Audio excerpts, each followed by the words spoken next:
چیز، اگر خوش رہنا ہے تو معاف کرنے کی عادت اپناؤ. چھوٹوں کو بھی معاف کرو اور بڑوں سے معافی مانگنے کی عادت بناؤ. تمہاری زندگی میں خوشیاں ہی خوشیاں رہیں گی، سکون ہی سکون رہے گا. ایسی خوشی کہ میں کیا بتاؤں. دیکھیے نا، کبھی کبھی میاں بیوی میں جھگڑا ہوتا ہے، بیوی معافی مانگتی ہے، شوہر معاف نہیں کرتا، اور معاف نہ کرنے کی بنیاد پر بات آگے بڑھ جاتی ہے، شیطان ورغلاتا ہے، پھر اس کے بعد رشتے ختم ہو جاتے ہیں.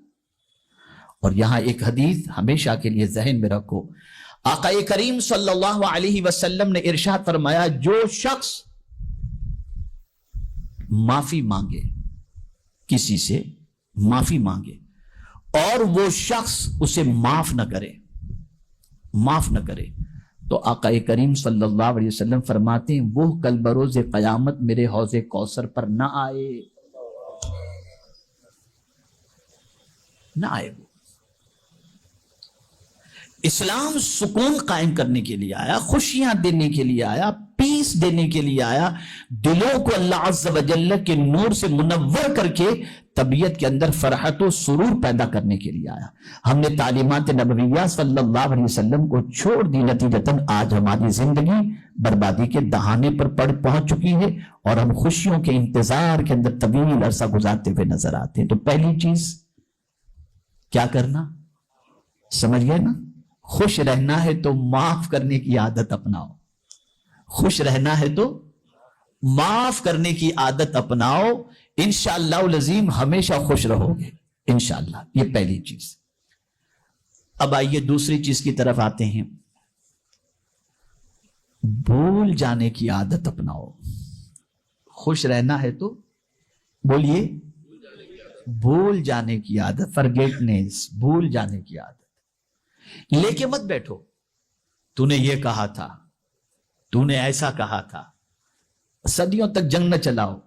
بچوں تک یہ باتیں منتقل نہ کرو کہ اس نے ایسا کہا تھا، اس کی ماں نے ایسا کہا تھا، اس کے باپ نے ایسا کہا تھا، فلاں نے ایسا کہا تھا. نہیں، بھول جانے کی عادت. اور جو شخص بھولتا نہیں، یاد رکھتا ہے ایسی چیزوں کو جو اختلاف والی ہیں، وہ غم میں ہمیشہ گرفتار رہتا ہے. وہ ہمیشہ غم میں گرفتار رہتا ہے. اور بھول جانے سے غم ہلکا ہو جاتا ہے. میں دلیل دوں گا انشاءاللہ، سمجھ میں بات آ جائے گی. بھول جانے سے کیا ہلکا ہو جاتا ہے؟ بولیے. غم ہلکا ہو جاتا ہے. آپ کو ایگزامپل دیتا ہوں. قبرستان یہاں شاید ہو سکتا ہے قریب ہو، کہیں ہے نا.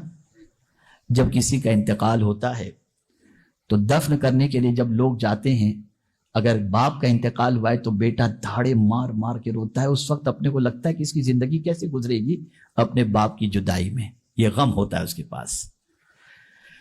اس غم کی وجہ سے ہم کو یہ محسوس ہوتا ہے کہ اب تو کبھی اس کو خوشی ہوگی نہیں، کبھی مسکرائے گا ہی نہیں لگتا ہے. لیکن ہم اسی بچے کو 1 سال بعد دیکھتے ہیں تو وہ کھیلتا بھی نظر آتا ہے، کھاتا بھی نظر آتا ہے، پیتا بھی نظر آتا ہے. اس لیے کہ اس غم کو وہ بھول گیا. اس غم کو وہ بھول گیا، تو اس غم کو بھول جانے کی وجہ سے اسے خوشی نصیب ہو گئی. تو اس چیز کو یاد رکھیں، بھول جانے کی عادت رکھو. کڑواہٹ کو بھول جاؤ، آپسی اختلاف کو بھول جاؤ.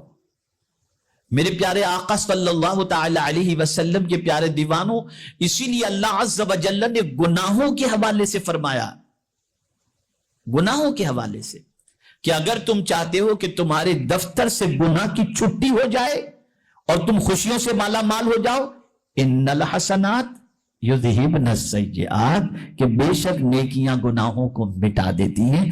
جب تم نیکی کرتے چلے جاؤ گے تو غم یعنی گناہ خود بخود تمہارے دفتر سے مٹتے چلے جائیں گے. اور یہ بات یاد رکھیں میرے پیارے آقا صلی اللہ علیہ وسلم کے پیارے دیوانوں، کچھ غم ہوتے ہیں جسے بھول جانا ضروری ہوتا ہے، لیکن کچھ غم ایسے ہوتے ہیں جسے یاد رکھنا ضروری ہوتا ہے.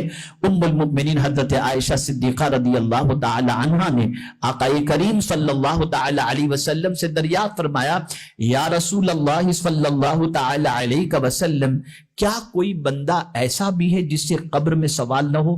سرکار نے فرمایا، ہاں، وہ شخص جو اپنے گناہ کو یاد کر کے روئے، اللہ اس کو قبر کے سوال سے محفوظ رکھے گا. تو گناہ کے غم کو یاد رکھو،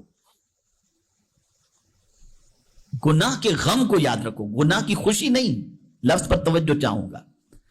ہمارے بہت سارے ایسے لوگ جو 40-45 کے ہو جاتے ہیں اور کالج کی لائف اور یونیورسٹی کی لائف جو گزار کر کے آتے ہیں اور وہاں جو موج مستی کیے ہوئے ہوتے ہیں, شادی ہو جاتی ہے اور 40-45 کے ہوتے ہیں تو بولتی ہیں وہ زندگی کتنی اچھی تھی.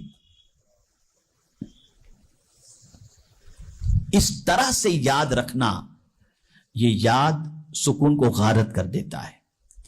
بلکہ یہ سوچو کہ اس زندگی کو ہم نے کیسے برباد کر ڈالی, گناہوں کے اندر گزار دی, اور اللہ کی بارگاہ میں آنسو بہاؤ. میرے پیارے آقا صلی اللہ تعالی علیہ وسلم کے پیارے دیوانوں, آپسی مسائل کو اس نے یہ کہا, اس نے یہ کہا, ایسا معاملہ ہوا, وہ یہ بولا, وہ ایسا بولا, اس کے باپ نے ایسا بولا, اس کے دادا نے ایسا بولا, اس کی ماں نے ایسا بولا, یہ سب بھول جاؤ. یہ سب جب تم بھول جاؤ گے تو تمہاری زندگی پرسکون گزرے گی. ورنہ فلاں ٹائم پر تم نے یہ کہا تھا, فلاں ٹائم پر تم نے یہ کہا تھا, اب تو ہم نہیں چھوڑیں گے اور خاندان میں رقابت ہوگی. اس لیے ایک عادت خوش رہنا ہے تو اپناؤ, ان چیزوں کو بھول جاؤ.